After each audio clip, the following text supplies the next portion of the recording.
Comme vous pouvez le voir pour cette nouvelle vidéo, on n'est pas du tout dans le décor d'habitude. On est à Phoenix Lake, en Californie, à San Francisco, où je suis allée rendre visite à ma famille, mais où j'avais quand même envie de vous filmer une vidéo. Ce sera pas forcément une vidéo comme d'habitude sur un concept anthropologique précis ou sur un rituel particulier. C'est plutôt une vidéo où finalement on va voyager ensemble et que je me disais que ça pourrait être pas mal de découvrir l'histoire de San Francisco, passée mais aussi présente et peut-être future, plutôt côté natif que côté colon qu'on peut déjà apercevoir partout.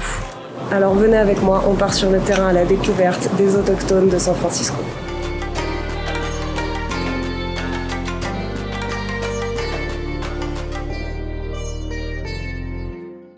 On se représente San Francisco comme la ville la plus cosmopolite des États-Unis. Et en fait, c'est assez vrai. La région de San Francisco est la région où il y a le plus de diversité ethnique et raciale de tous les États-Unis. Toutes les minorités sont représentées à San Francisco avec fierté. Il y a le très connu quartier de Castro, le quartier LGBT, il y a le quartier latino, il y a le quartier chinois, il y a le quartier japonais, le quartier italien, le quartier juif, le quartier russe orthodoxe. Bref, toutes les cultures sont ouvertement célébrées. Et pour autant, il n'y a pas de quartier autochtone. Mais si on y réfléchit bien, je suis pas sûre que dans aucune grande ville des États-Unis on connaisse un quartier autochtone. Le patrimoine autochtone n'est pas du tout représenté et vous me direz peut-être qu'il n'y a pas de quartier autochtone parce que les autochtones vivent dans des réserves. Mais déjà c'est pas vrai, 70% des autochtones vivent dans des grandes villes. Ensuite, il n'y a pas de réserve aux abords de San Francisco et en plus de vivre en réserve, c'est quand même très exclusif dans le sens où ça exclut de la vie urbaine et donc de la vie que tout le monde connaît. Les autochtones ne font pas partie de la vie normale, les autochtones sont invisibles.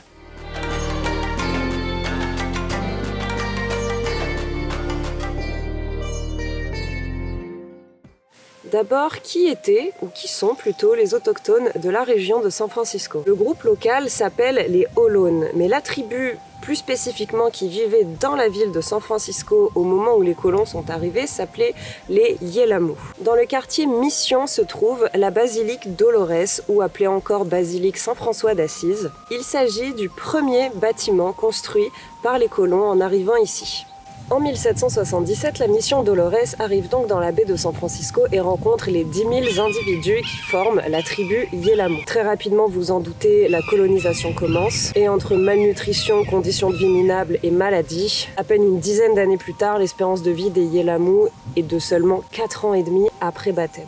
Et en 1842, il ne restait que 15 représentants de la tribu Yelamu. À ce moment-là, les colons, eux, on estime qu'ils étaient environ 800. Et puis en 1848, on a trouvé de l'or dans la baie de San Francisco. En 1849, on est donc passé d'une petite colonie de 800 personnes à déjà une ville de 25 000 habitants. La poignée d'autochtones qui vivaient encore là est donc partie se réfugier sur l'île d'Alcatraz, dont d'ailleurs on n'a pas la moindre idée de ce qu'elle représentait avant pour les natifs, étant donné qu'on les a massacrés sans trop leur avoir laissé le temps d'en parler. On ne sait même pas comment ils la nommaient. Le truc c'est que cette île, elle a une position ultra stratégique dans la baie, elle est vraiment pile à l'entrée de la baie et elle permet de voir un peu partout aux alentours. Et du coup en 1852, déjà 3 ans à peine après le début de l'arrivée des Blancs en masse à San Francisco, on avait déjà construit le premier phare de la côte pacifique sur l'île d'Alcatraz et donc chassé les quelques autochtones qui étaient partis s'y réfugier. Mais l'histoire d'Alcatraz n'est pas terminée. Et vous ne le savez sûrement pas, mais Alcatraz est une pièce maîtresse dans l'histoire autochtone des États-Unis. Après donc avoir été un phare et puis une base militaire, Alcatraz est devenue la très célèbre prison fédérale qu'on connaît tous, où est allé par exemple Al Capone, etc. Et en fait, c'est vraiment un caillou au milieu de l'océan. C'est compliqué d'y avoir de l'électricité, d'y faire venir de l'eau, ça coûte très cher d'entretien. C'est une galère pour y aller. Et vu les progrès technologiques qu'on avait fait, c'était plus si haute sécurité que ça. Donc la prison a été abandonnée au début des années 1960. Et c'est quand même un lieu qui est très symbolique parce que ça a été la dernière planque des autochtones. Donc dès 1964, les descendants des quelques survivants de la région ont débarqué sur l'île. Ils demandaient à ce qu'une université spéciale pour les natifs, pour les autochtones, soit construite à San Francisco, où ils ne seraient pas victimes de racisme et pourraient se retrouver en communauté. Mais la police est venue leur demander de quitter les lieux et ils ont obtempéré pacifiquement quelques heures à peine après leur arrivée. 5 ans plus tard, le 28 octobre 1969, en plein mouvement hippie et juste après le Summer of Love, le petit centre qui abritait les natifs à San Francisco a brûlé. Déjà la communauté la plus pauvre du pays, ils se sont retrouvés en plus ici à la rue, obligés de se disperser dans des réserves à des centaines de kilomètres dans tous les sens. Alors qu'il y en avait beaucoup qui avaient déjà une vie citadine, qui avaient un travail, qui allaient à l'université, etc. Donc quelques jours plus tard, le 9 novembre 1969, une quinzaine d'activistes retournèrent symboliquement sur l'île. 11 jours plus tard, le 20 novembre, c'est 78 natifs qui les rejoignent sur l'île. Commence alors l'occupation d'Alcatraz, le début du mouvement du Red Power, et un mois plus tard, ils étaient plus de 600 autochtones représentant de plus de 50 tribus différentes à travers tout le pays et même de tribus canadiennes. Parce qu'il faut savoir qu'en 1868, les Sioux avaient signé un traité avec les colons. Selon ce traité, les autochtones avaient le droit de vivre sur les terres que les colons n'utilisaient pas. Et comme depuis le 28 octobre à San Francisco, les natifs n'avaient plus de lieux dont ils pouvaient disposer, ils ont donc eu projet de créer sur l'île un centre avec des habitations, avec une université, avec des lieux de cérémonie, avec des centres de santé, etc. Les raisons que les autochtones mettaient en avant pour justifier la possibilité d'avoir Alcatraz à leur disposition, c'était que finalement il n'y avait pas de transport pour y aller. Il n'y a pas vraiment d'eau courante, il n'y a pas de minerais, il n'y a pas de pétrole, il n'y a pas de ressources, il n'y a aucun espace qui n'est cultivable. Et en plus, symboliquement, la population d'Alcatraz a toujours été considérée comme prisonnière et tenue en totale dépendance. Donc finalement, Alcatraz était comme toutes les réserves amérindiennes après tout. C'est un phénomène qui est quand même vraiment pas assez connu alors que ça a été vachement important. Ils ont vraiment réussi à construire un centre de soins. Il y a des enfants qui sont nés sur Alcatraz. Ils ont réussi à s'organiser et le gouvernement voulait vraiment pas du tout les laisser là. Il y avait plein de locaux qui s'organisaient pour leur ramener des vivres, pour leur ramener de l'eau avec leurs voiliers par exemple. Ils avaient un grand soutien de toute une partie de la population. Au début de l'année 1970, il y a eu une catastrophe pétrolière dans la baie de San Francisco et du coup, l'île d'Alcatraz est devenue complètement inaccessible en bateau pendant quelques temps. Le gouvernement voulait que les autochtones partent de l'île et typiquement, ce genre de moment a fait que les autochtones ont quitté les lieux. Et puis au printemps 1970, le gouvernement californien a coupé tout moyen de ravitaillement de l'île, il a coupé l'électricité, il a coupé les ravitaillements en eau, etc. Et la plupart des occupants sont partis vraiment malgré eux, mais certains sont restés. Jusqu'à ce que le 7 juin 1971, donc plus d'un an plus tard, la Maison-Blanche décide d'en finir avec cette histoire. Et le 11 juin 1971, furent envoyés en plein après-midi une trentaine d'agents fédéraux armés jusqu'aux dents qui ont pris d'assaut l'île à bord de 3 bateaux et un hélicoptère. Sur l'île, il y avait seulement 15 autochtones, non armés et pacifistes, face à une trentaine de GI qui se croyaient sur un commando de guerre. En quelques minutes, du coup, l'île était libérée de ses assaillants, de ses occupants, qui n'ont pas émis la moindre résistance. Quand même, selon beaucoup d'autochtones, et notamment l'un des derniers occupants d'Alcatraz qui s'appelle Fortunate Eagle, et qui vit aujourd'hui dans une réserve du Nevada, c'était sans doute l'un des événements les plus significatifs de l'histoire des natifs. Et puis ça a lancé le début du Red Power, du mouvement de libération des natifs.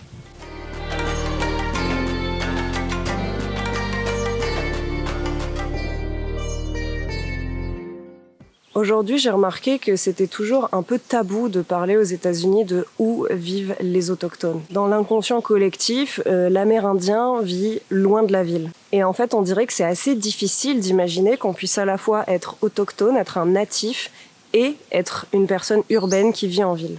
Pourtant, comme je vous l'ai dit au début de la vidéo, 70% des autochtones vivent en ville et ne serait-ce que dans la ville de San Francisco, il y a 50 000 natifs. 50 000 personnes, c'est genre la totalité de la population d'Ajaccio, ou Arles, ou Carcassonne, ou Cergy. Bref, comme vous voulez, mais déjà une petite ville quand même. Donc les autochtones sont invisibles parce que, comme on l'a dit depuis le début, ils ont pas de quartier où ils peuvent s'auto-représenter et se regrouper, etc.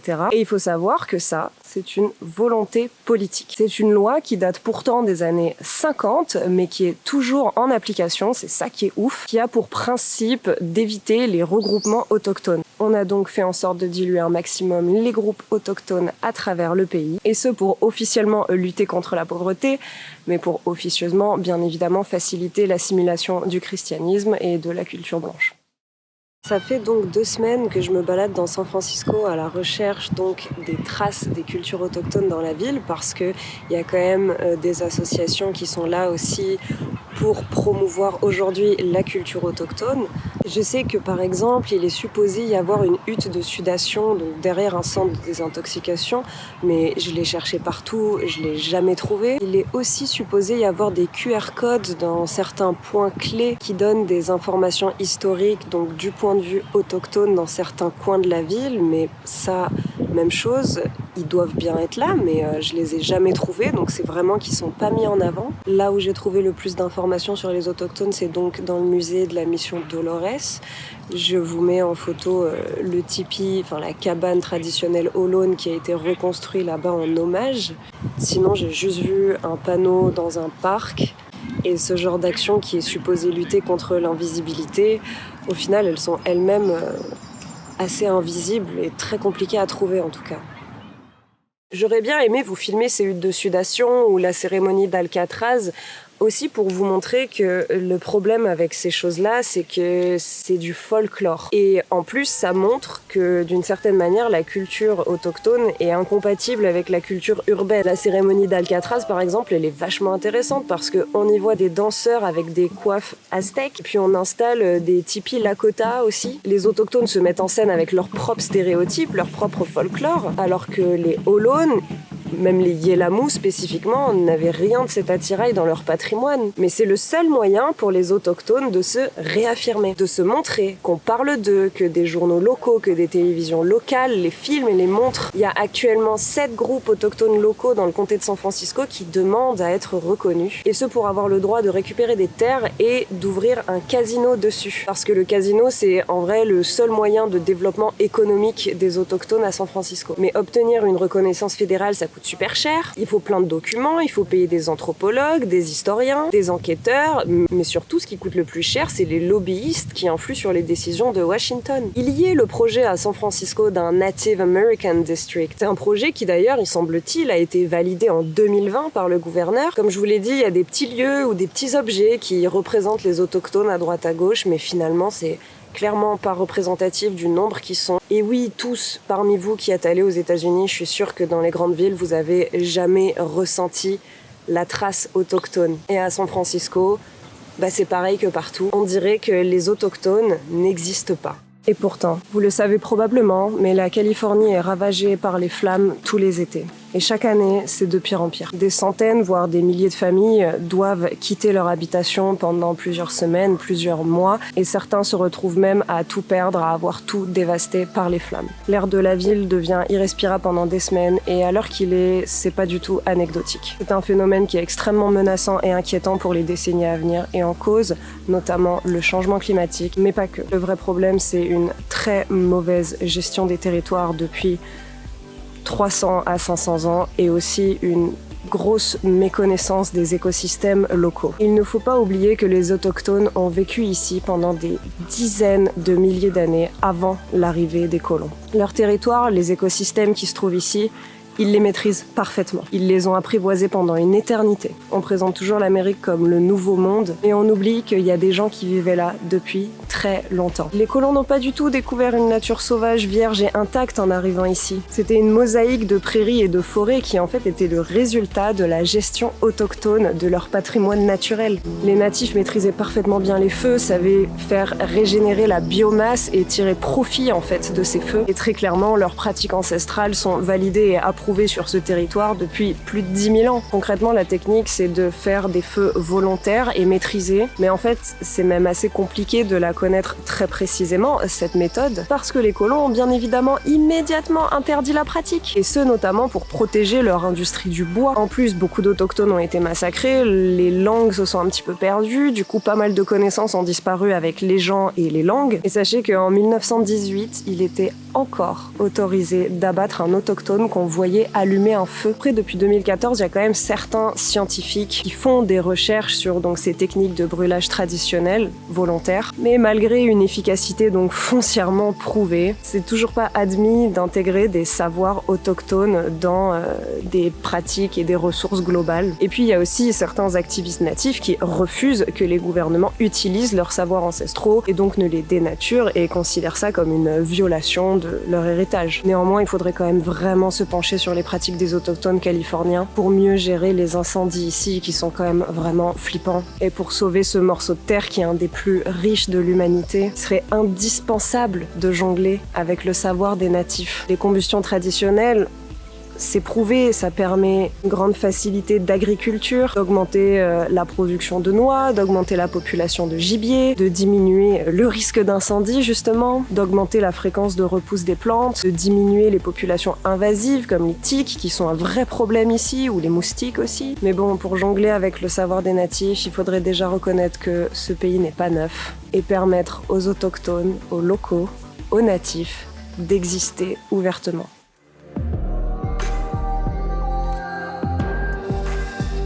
Voilà, c'est tout pour cette vidéo. J'espère qu'elle vous a plu, que vous avez aimé venir en voyage ici avec moi.